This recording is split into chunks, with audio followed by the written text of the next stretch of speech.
I want to live this life without regrets. Being an entrepreneur allows me to do that. This is The Entrepreneur Way with Neil Ball. Unlocking the secrets of successful entrepreneurs 7 days a week. Subscribe to our podcast and follow us on Twitter at Neil D. Ball. Napoleon Hill said the power of the mastermind is the driving force. To discover how you can unlock the potential in your business using the power of a mastermind, go to mastermindunlimited.com. And now, here is your host, Neil Ball. Hello, it's Neil Ball here. Thank you so much for joining me today on The Entrepreneur Way. The Entrepreneur Way is about the entrepreneur's journey, the vision, the mindset, the commitment, the sacrifice, failures and successes. I am so excited to bring you our special guest today, Shannon Miller. But before I introduce you to her, I have a quote. Friedrich Nietzsche said, "We hear only those questions for which we are in a position to find answers." The Entrepreneur Way asks the questions so we all get the insights, inspiration and ideas to apply in our businesses. Shannon, welcome to the show. Are you ready to share your version of the Entrepreneur Way with us? Absolutely very excited to do so. Thank you for coming on the show, Shannon. Shannon Simone Miller is a strategic life and business coach and has been featured in Newsweek magazine as well as in several books related to eBay, including How to Do Everything with eBay and Degunking eBay. Shannon is a founding partner of Wacktrap.com and her company has been featured in the New York Times, San Francisco Guardian and Forbes Online. She is a member of SAG AFTRA and has appeared on True TV Storage Hunters, iHeartRadio, and published a new book on Amazon, Sparks for the Spirit, Quotes to Fuel Your Inner Fire. Shannon has rang church bells in Bethlehem, jumped out of an aeroplane, flown in a hot air balloon, and got spat at by a camel in Jordan. And that is just for starters. Shannon, can you please provide us with some more insight into your business and personal life to allow us to get to know more about what you do and who you are? Absolutely. So I am a serial entrepreneur and in the tech-related arena for about 18 years, 25 plus years experience in sales. But when I say also serial entrepreneur, I know it's cliche like a lot of people, entrepreneurs feel. From the lemonade stand to lawn mowing services, I've been creating products, selling things since I was probably 10 years old. At 12, my uncle gave me Zig Ziglar's Top Performance, and I got really enamored with human potential, motivation, just really being able to create our own destiny with our own desires. So with that being said, I have been in numerous industries and had many multiple businesses, and now I'm focusing on my coaching and motivation business because I really feel a big calling to give back some of my knowledge to help people basically reignite their life. I think if you're an entrepreneur, you have that natural zest. We're really resilient people. We bounce back really well. But I think sometimes the average person needs to be pulled into that and realize like it just opens up a window of potential for them that they see that, wow, this lifestyle isn't just for a select few. They could dive in as well. Mm-hmm. Yeah, that's great. You talked about Zig Ziglar there. He obviously had an effect on you. How did he affect you? How did that affect you? Because would you say you were 14 when you listened to that, or 12? No, I was actually 12. So, like a lot of us growing up, having some, issues with my parents and, some challenges in life. And my uncle gave me Zig Ziglar's Top Performance. In fact, I still have the book. It's tattered as all heck. It's falling out of the spine, but I have this very emotional thing with books. So I, just smash it together and keep it with me because it's very symbolic. Mm-hmm. But it just really encapsulates the idea of how our attitude really is a guiding force in our life. And also as far as business is concerned, that like anything is possible. So that's a big mantra that I also live by, is anything is possible. So once I ate that up, being exposed to content like that at that age, not only do I recommend that everybody do that with their kids, your nieces, your nephews. Our schools need it. It's good for our world. It's good for humanity. I think it was just a really pivotal moment. It was just this empowering information in this small text. And it was so congruent with me having this voracious appetite to sell and create and connect with people. I think the thing with being an entrepreneur that's always excited me is connecting with other humans, providing a service, using your creativity, and also realizing, like I said, that anything is possible and walking the talk. And so in the last couple years, as a youngster, I really had thought about pursuing acting and had some people say they would help me along the way. That never happened, a couple stops and starts. So in the last 2.5 years, I've also been pursuing acting. And in a short period of time, I was, I'm a very proud member now of the Screen Actors Guild, which is the biggest guild for actors and performers. So my whole idea with this is I want to live this life without regrets. Being an entrepreneur allows me to do that. Also, when I walk the talk, if I say that anything is possible to clients, people I do business with, people I'm very involved with mentorship programs for youth. So if I say that and I can say, gosh, I don't want to live this life and go, what if I had? So I am. And then, it doesn't even matter with things in life how exactly it turns out, as long as you have the gumption to take the leap so that you don't find yourself at the end of this journey with the what if. So that's been an exciting thing. It's a humbling process. I think being an entrepreneur sets you up in so many amazing ways to be able to walk into environments and really own your power. When you know what it takes to be a self-starter, to put yourself out there, all those things, those translate to amazing things in your personal life, whether you're pursuing hobbies. Anyway, so that's a little bit. Okay. And how do you make money from what you do now, Shannon? So we also have a couple websites, and I charge clients to basically guide them if they're starting a business or need personal coaching. That a big thing is people are stuck in life. So it's a very common theme, whether you've had a successful business, whether you've gotten to a place where you're like, the life that I'm having, I'm not finding fulfillment with it. I feel like I'm in this existentialist, why am I here? What's my purpose? So people are in transition. They want to be more fulfilled, and I will help them hone into basically pushing the reset button and helping them have the faith and the gumption to embark on a journey that's actually more suited to them at this stage of their life. Okay. And what do you enjoy most about what you do? I think the thing that I enjoy the most, which it's with business, and I love business and I love people. I think there's nothing that I love more than seeing people lit up. I love to see people on fire. There's a little story. I'll be real quick with it because I can go on for days, but something that was a pivotal moment. I was going to the city. I'm out in Los Angeles, California. We were going to a festival, taking a cab. And the cab driver, really nice guy. Somehow I always love to talk to the cab drivers. I recommend everybody do it. They always have so many amazing stories. But the gentleman proceeded to tell me how proud he was. His daughter had just graduated UCLA, et cetera, et cetera. And so I started asking a little bit about his backstory. And he had actually been one of the first students at University of Southern California, which is USC, in their computer science program. And he was still passionate about it. And it really broke my heart. And I said, well, now that your daughter is in this place and why not go back? Do you love that still? And you could just see him lit up.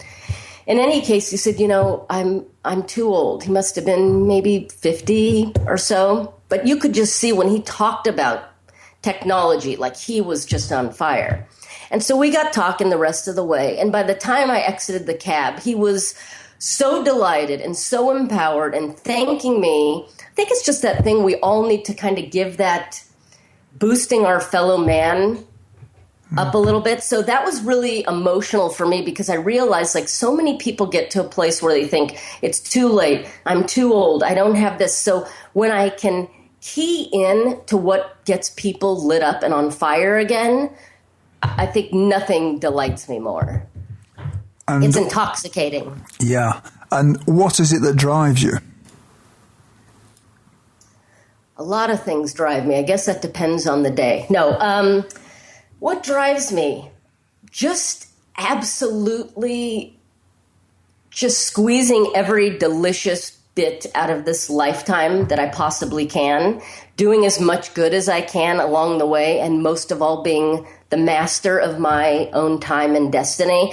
I think that is what I think most of us that are entrepreneurs have all had in common, where we will work way more hours for ourselves, or at least, those that are considering pursuing the entrepreneurial lifestyle would, as opposed to sitting in an office.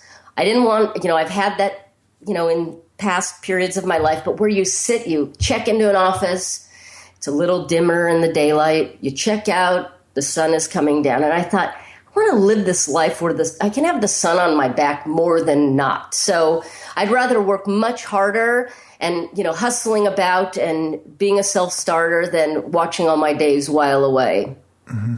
And how do you relax when you're not working in your business? Let's see. So I really am into adventure sports. I like to do a lot of things. Most things interest me. So I love cycling. I was a former bicycle racer, road and track racer. So that's still listening to the whir of the spokes in the wind. That's still like a meditative thing to me. So still cycling. I love to bowl, golf, bodyboard, rollerblade. I love to go to the beach. That's definitely one of my magical places to just listen to the waves, recenter. I also love to cook and make things. I kind of like to do different hobbies. So building things, doing things with my hand. I think that there's something very empowering that kind of fuels the creative spirit that we all have, like doing things with your hands, cooking, getting outside, flying a kite. All those little pieces come together and they really fuel and reawaken the creative spirit. So I always tell people, if you're having a little bit of a block in your creativity, don't sit down and try to hammer it away. Get outside, go fly a kite, go laugh, go do something that makes your heart sing. And the information magically really does seem to come. Mm. And do you have any entrepreneurial role models? Entrepreneurial role models, I think, there's so many.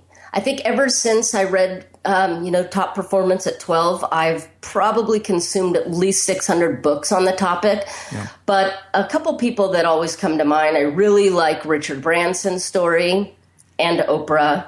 I think the congruent part of both of those. I like the start. I always eat up the starting from nothing, bootstrapping. I love the little details of the story.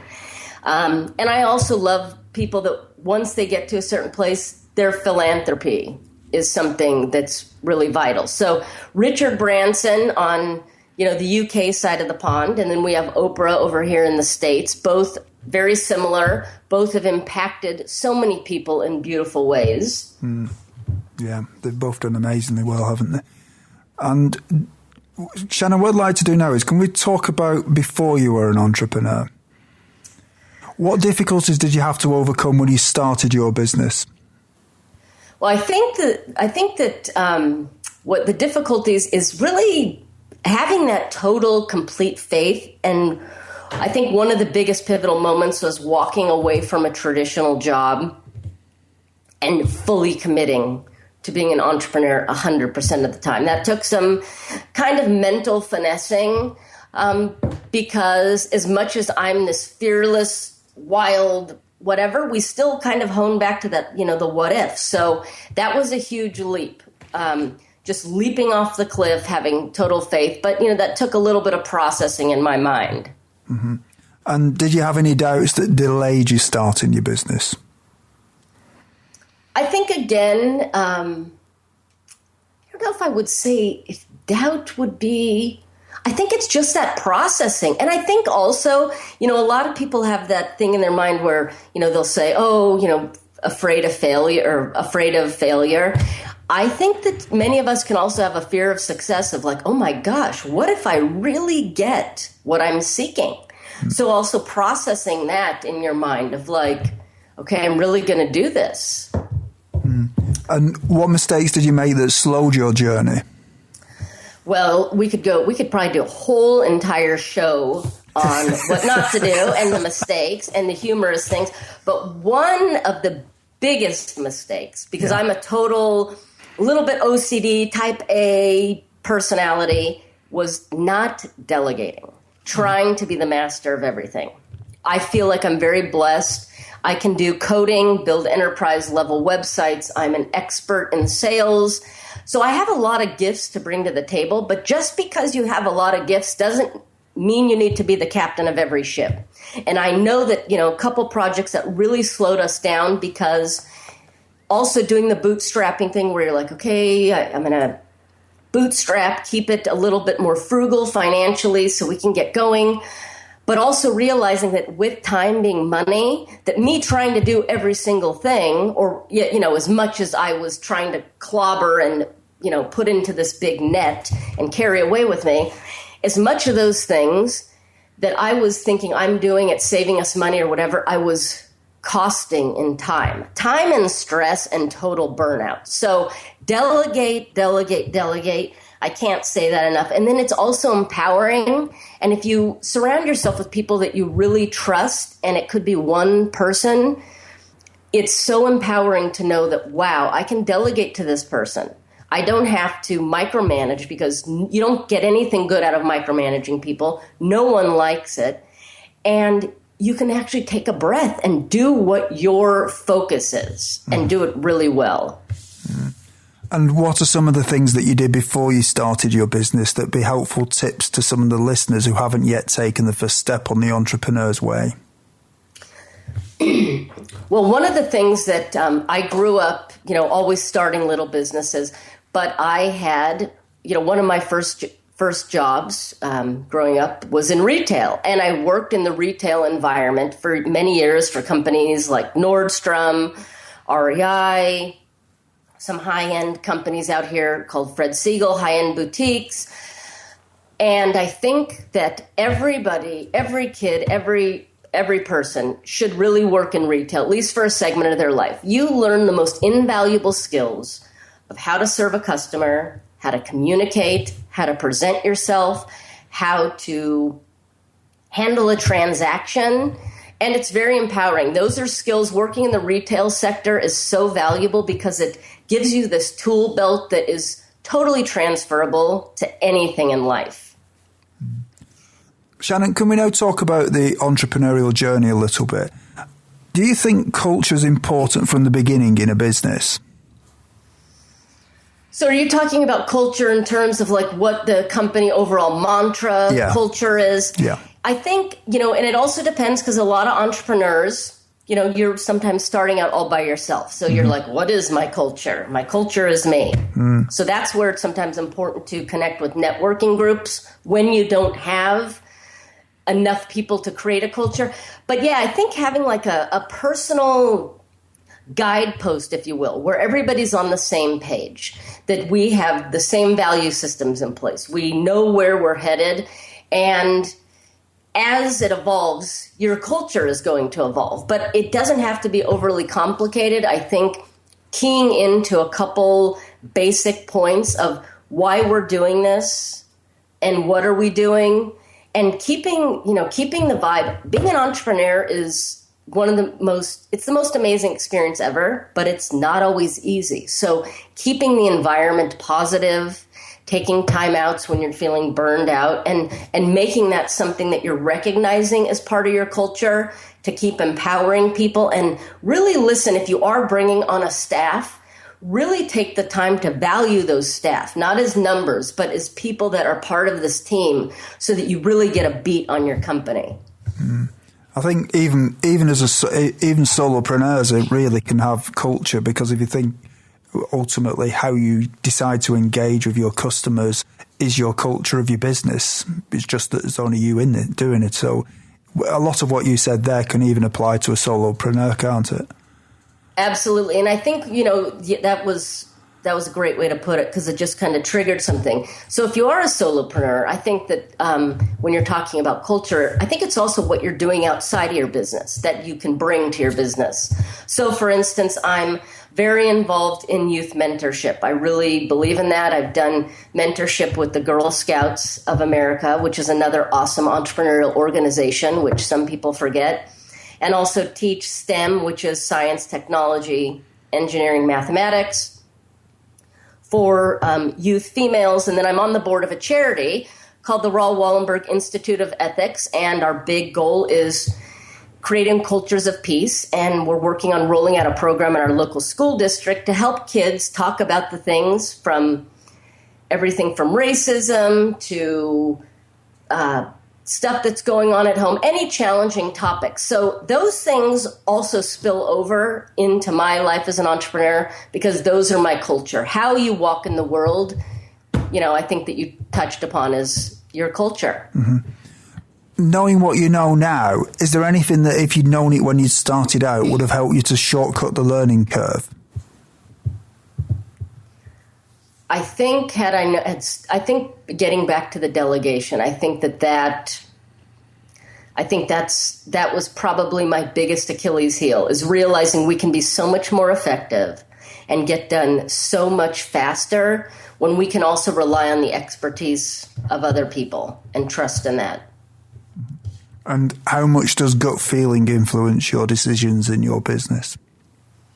I think gut and intuition, I think the older I've gotten, I've really learned to trust it, because I don't know how many of us, pardon me, have had an experience where you say, don't do this, and it's in your brain, but then your intellect second guesses it, and then you do it anyway, and then it turns out the wrong way, and you had the information all the while. So I think that, we're animals, but we're also energy, and we are beacons of all this information. So in order to survive in this world, we get cued in on those signals. And I think that once we can practice to trust, your gut or your intuition, it's very interesting, the things so I think it's very vital, and I'm getting better. It's not always easy to do, but getting better and to just trust that more. Yeah. And what advice would you give to other business owners that may be struggling in business right now? I think a key thing is to get back to your core competencies. Mm-hmm. I think that in the race to be everything and bigger, I think that sometimes our hands are in too many pots. So I think if you have to cut things away, whether that is customers, and that's one of the most terrifying things as an entrepreneur people don't like to face, the idea that sometimes you need to fire your customers. And it sounds crazy. Oh my gosh, they're bringing in money. But if somebody is costing you more in time than they're bringing, or more in stress of your salespeople, sometimes you have to snip it off. So being able to really look at your picture and hone in, if you've got your hand in too many pots, you're not going to do that too well. So what are your one or two things that you do super awesome, and focus back on that. Kind of get back to where you started, why you started. And if you do have employees, especially with the sales and service sector, really start with your employees. How happy are they? Because if you have miserable employees, you can bet they are not going to be representing your business well to their customers. And time and again, that really impacts your bottom line. Some good advice there. Shannon, life is made of constant change, whether we like it or not. In fact, some people would say the only constant is change. How do you try to keep up with change in your business? I think the key is keeping a beat on what's going on in the real world. I think as entrepreneurs, and especially if you're a one-man show or a big part of your life is being a one-man show, we can kind of be isolated. We can be isolated, we're working on our own, et cetera, et cetera. So I think getting out, going to conferences, networking, getting outside, I don't care where you are in the world, whether it's taking a walk or a hike, connecting with like-minded people, I think that's super valuable, because you're staying connected to what's going on in the real world. Reading books, researching stuff online, but not being an over-consumer. I think that can be a little bit of a tricky thing. Some people think, they got to stay up to date on every single thing, so they're cramming so much information down their throat and in their head that their head is going to blow off.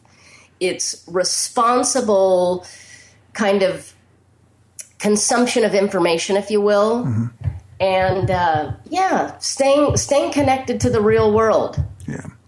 You mentioned reading, and you also mentioned earlier that you'd read 600 books, so I'm going to be fascinated by your answer to this.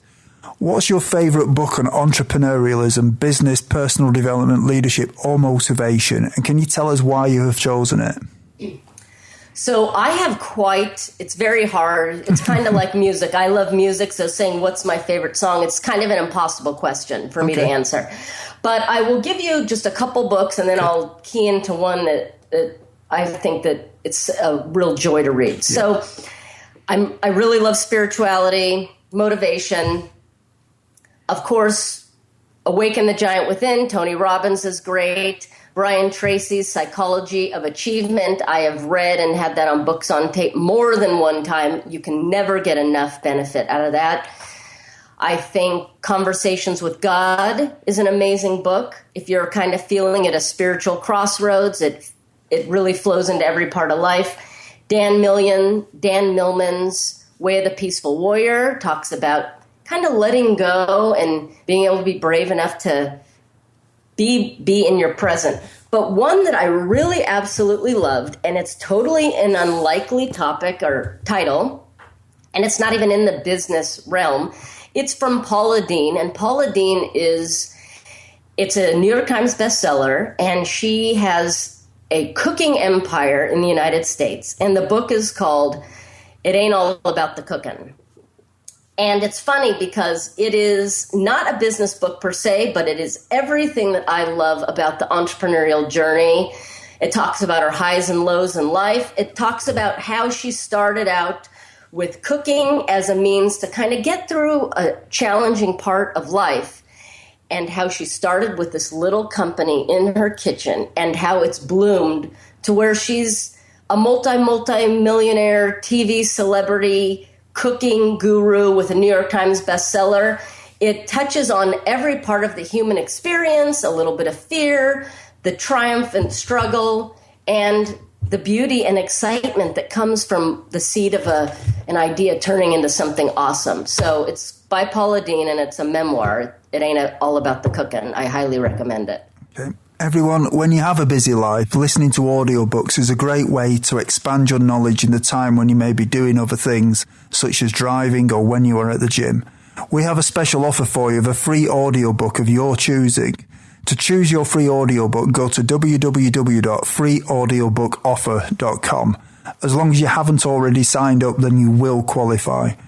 Shannon, we're now at the part of the show where you speculate about the future a little bit. So, what one thing would you do with your business if you knew that you could not fail?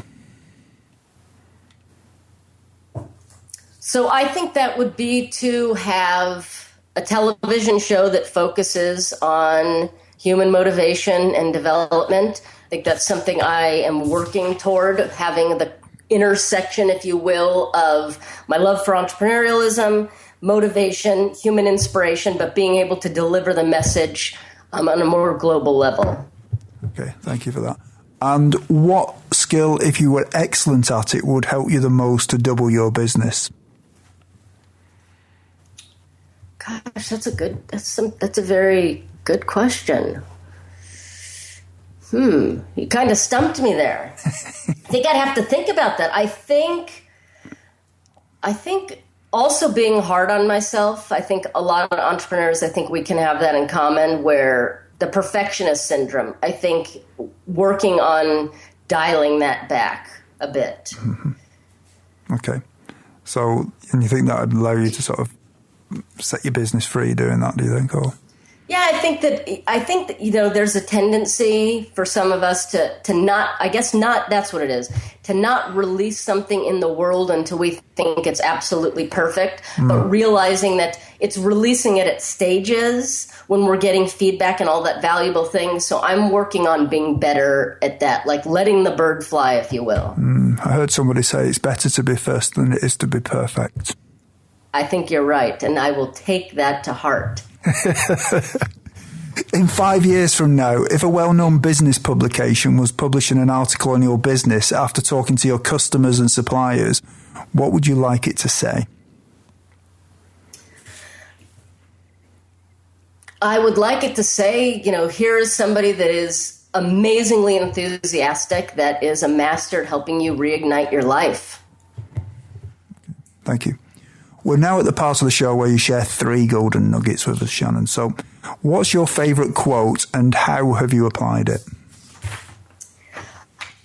So it's not exactly a quote per se. And it's funny, I was talking to somebody the other day on Twitter about this, but I was a Girl Scout growing up, and there was something, it wasn't part of the typical Girl Scout motto or slogan, but there was something that the leader had said to us, and it was, leave every place a little bit better than how you found it. And that has sat with me forever. So whether it's going camping or you go to the beach or you go to a park, and instead of being that person that sees that piece of trash, you can pick it up. You see that person on the side of the road that needs help. Instead of just driving by, stop and help. Ask somebody how they're doing. Really take the time to listen. If you have all these skills, the funny thing is we're so hard on ourselves and we forget how much knowledge and how many magical things we have within ourselves that would be jewels to someone else. So knowing that the more we share that, the better we are. So that's been like a mantra I've lived with my life. Whatever I do, to try to leave it a little bit better than how I found it. I think that reminds me of something Jim Rohn said. I think he used to talk about leaving a profit. I think that's a sort of similar type of concept, isn't it? So absolutely, yeah. And it's super vital, because I think there's a fear. I know that one of the fears I had, being an entrepreneur, because I've had some bad experiences of people stealing from us, stealing ideas. I'm sure we all have, where you battle that. It's heartbreaking, but I think you can't let that fear of who could try to steal your idea or who's going to be dishonest get in the way with all the good you have to share. Because the more we share our gifts and knowledge and skills, it really does help our business flourish. It helps us get customers. It helps people trust us. That authenticity is valuable. So that's something to remember. I think that's interesting you say that, because if you think about what the internet represents this ability for everybody to share with everybody. And if you look at innovation in the last few years, it seems to have grown exponentially, probably coincident with the internet. So I think there's a lot in what you say there. Yeah, I mean, it's democratized. One of the very first businesses we started, we were one of the first sellers on eBay that was actually using HTML. And I had been in the garment industry and manufacturing and import-export. My business partner had been in copywriting, and we were like, we didn't know what we were doing, but we thought we could do this. And never before, so it was just this exciting idea of, we can sell goods. Not only can we test an idea, but we can sell goods and products to Greece from, the United States, or bring stuff, import stuff from Italy, Germany, the UK. You have just democratizing people's ability to step into this world is absolutely the coolest thing ever. And do you have any favorite online resources that you can share with us? I think if you're in the marketing arena, I think Digital Marketer is a really cool website. I think that, there's so many. I think Success Online, if you want some motivational articles, of course, you can go to my website, shannonmiller.me. I always post tips and articles to help you reignite your life. I think, there's so many. I do like to read, the Wall Street Journal, just to get a beat on the overall culture of the business market. And then there's, niche websites. But yeah, Digital Marketer is a pretty good one. Okay. Gosh, yeah, I think that's good. All right, thank you for that. And what is your best advice to other entrepreneurs? I think my best advice would be careful who you share your dreams with. And what I mean by that is you are going to have 1 million people that are going to say, how are you going to do it? It's impossible. How are you going to make money? Are you crazy? So without being a worried, nervous person, when I say be careful who you share your dreams with, even if you only have one person that believes in you, that's going to cheer you on, that's going to lift you up, one person is better than none. So that's a great place to start.